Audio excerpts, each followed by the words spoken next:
अब ये क्वेश्चन, इसके ऊपर आपको जो दीजिएगा।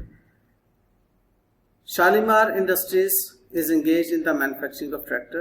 The tractors are sold both on cash and finance lease. The cash selling price and cost of each tractor is 2 million.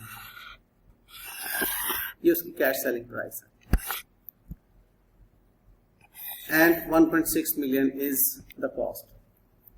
इन दोनों का difference उसका obviously profit है.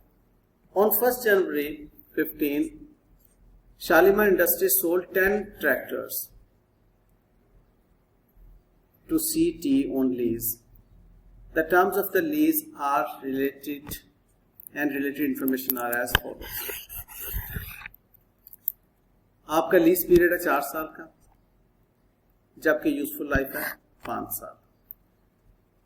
Total unguaranteed residual value at the end of is 1 million. उस term पे 1 million उसकी unguaranteed residual value उसने आपने दे दिया. उसमें उसने वर्कआउट नहीं करवाया कि रेजिडुअल वैल्यू कितनी है, गारंटी कितनी है, उसने अनगारंटीड रेजिडुअल वैल्यू दे दी. Lease rental amounting 6,375,454 per annum are payable in arrear. आपको इन एरियर वो मिल रहे होंगे. Implicit interest rate is 12%. अब बात क्या है कि आपने in accordance with the requirements of international financial personal journalize SI की बुक्स में आप लेस हो रहे हैं. आप ट्रांजैक्शन को किस तरीके से ऑफर करेंगे 31 दिसंबर 15. वेल, आप इसकी जरा प्रेजेंट वैल्यू कैलकुलेट कर लीजिए. Present value of the lease payments.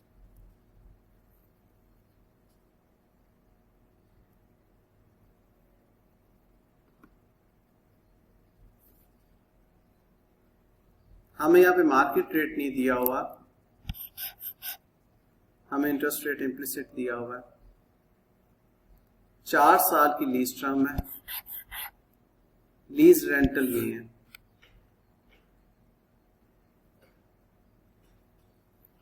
जी बेटा,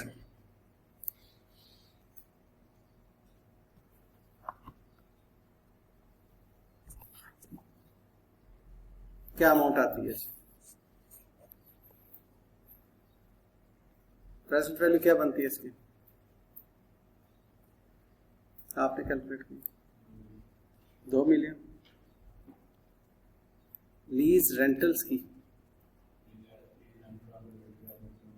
नहीं, lease rental unguaranteed residual value की नहीं, lease rental the lease payments.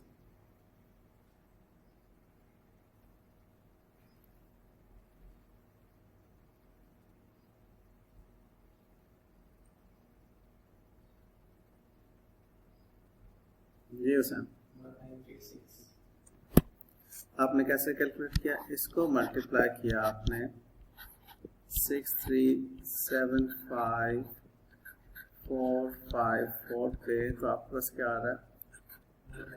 19,360,481.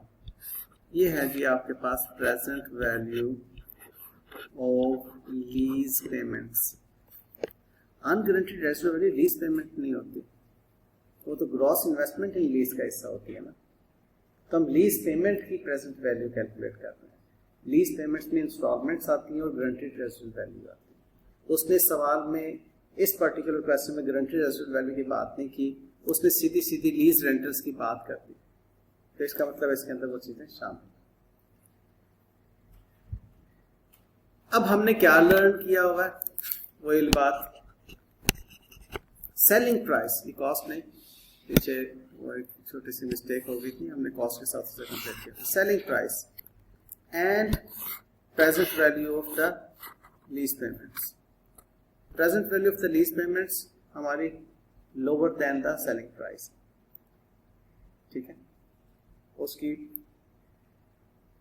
जो अकाउंटिंग एंट्री होगी सेल्स रेवेन्यू की वो आपकी 19,364,481 से agreed.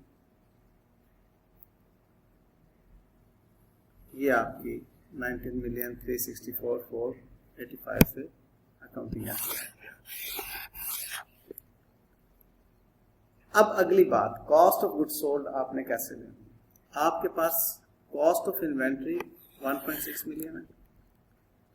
Cost of inventory cost of goods sold को क्रेडिट होगी। Present value of the unguaranteed residual value ये लीज रिसीवेबल्स को डेबिट होगी। इसकी अमाउंट क्या बनती है जी? 1 मिलियन इंटू ये बन जाएगी 635,520। ओके, ये आपका लीज रिसीवेबल्स को डेबिट होगा। कॉस्ट 1.6 मिलियन आपकी इन्वेंट्री को क्रेडिट होगी। ओके, और बाकी की आपकी अमाउंट जो है कॉस्ट ऑफ सोल्ड को डेबिट होगी। ये बात क्लियर?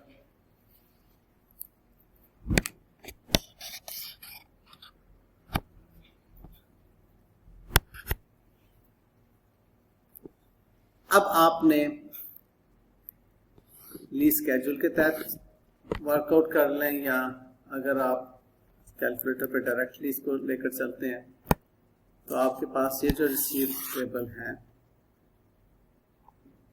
19,364,485 और आपके जो 12% का उसके ऊपर आपने जो वर्कआउट किया था वो आप लीज रिसीवेबल्स की इनकम, बाकी आपका लीज रिसीवेबल हो जाएगा। ठीक है, और इसकी अलग से आप अनवाइंडिंग का इम्पैक्ट लेते चले जा रहे होंगे। इसका इम्पैक्ट अलग से होगा लीज रिसीवेबल, इसको भी अनवाइंड करना है। देखें, एक बात इन जनरल अपने ज़हन में रखिएगा, आपने अभी MFA में भी ये चीज़ देखनी है और BFD में भी ये चीज़ देखनी है और FAR2 में भी कई जगहों पर आपको ये मामला मिलना है। जिस भी कैश फ्लो को आपने डिस्काउंट किया है वो सब्जेक्ट टू अनवाइंडिंग है। ठीक है, जिस भी कैश फ्लो को डिस्काउंट किया, प्रेजेंट वैल्यू का आपने कॉन्फर किया है, उसको अनवाइंड जरूर करना है आपने। अब इसकी अनवाइंडिंग इकट्ठे कर लें या अलग अलग कर लें। आप ये भी कर सकते हैं कि इनको इकट्ठे को ऐड करें और इसकी अनवाइंडिंग का इम्पैक्ट, अनवाइंडिंग इम्पैक्ट क्या है, 12% आपने लेना है। जैसा कि ये 12% मैंने इसका अलग से लिया और ये 12% मैंने अनगारंटीड रेजिडुअल वैल्यू का अलग से लिया। इनके डेबिट्स जो है आपके लीज रिसीवेबल्स पे जाना है और उसके बाद कैश जो आपको रिसीव हो रहा है वो कैश आप रिसीव करके लीज रिसीवेबल्स को क्रेडिट करेंगे। यानी कि मैं जो बात कर रहा हूं,